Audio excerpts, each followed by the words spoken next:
A couple of weeks ago on the Christian calendar, there was this event that, if we are not careful, we could miss it.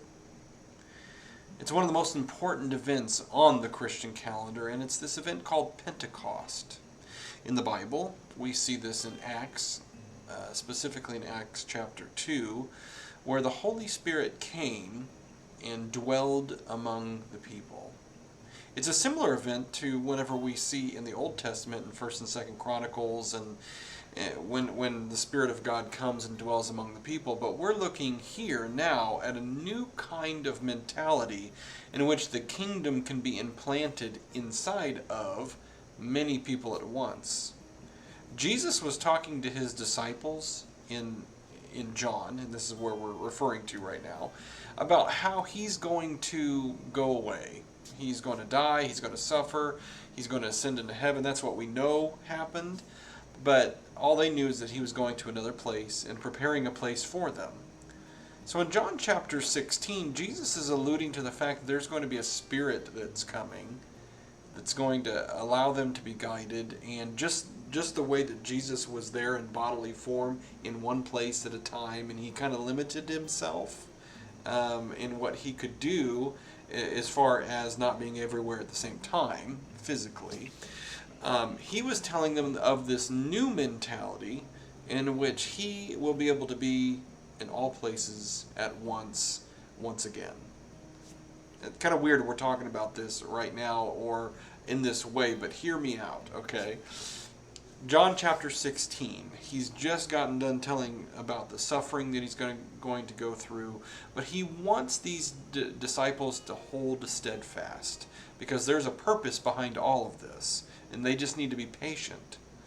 So, verse 12, I have much more to say to you, more than you can now bear, but when he, the Spirit of truth, comes, he will guide you into all the truth.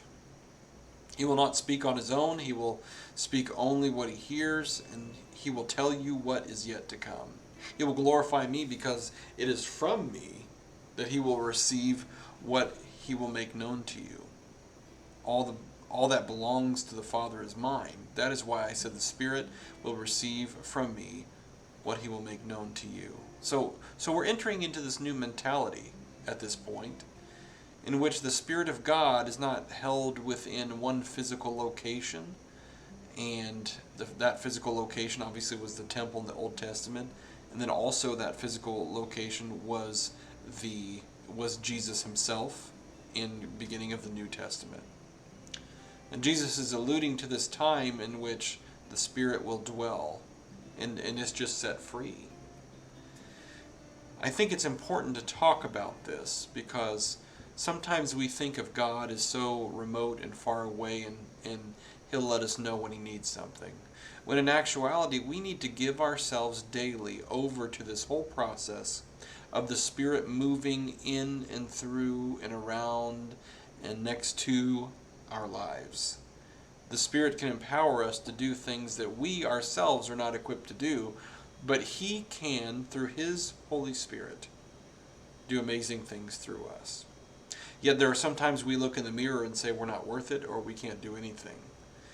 And by ourselves, that there might be a little bit of sliver of truth to that, but God has made us for a purpose and has given us a mission, and we can only accomplish those things as Christ followers through the indwelling of the Holy Spirit. It's like he animates us, and Pastor Jess gave a wonderful illustration of this, as if we were a glove and he were the hand, So let's celebrate today what God is doing in us and through us, and let's also be patient for his moving, but allow him to move us whenever we need to.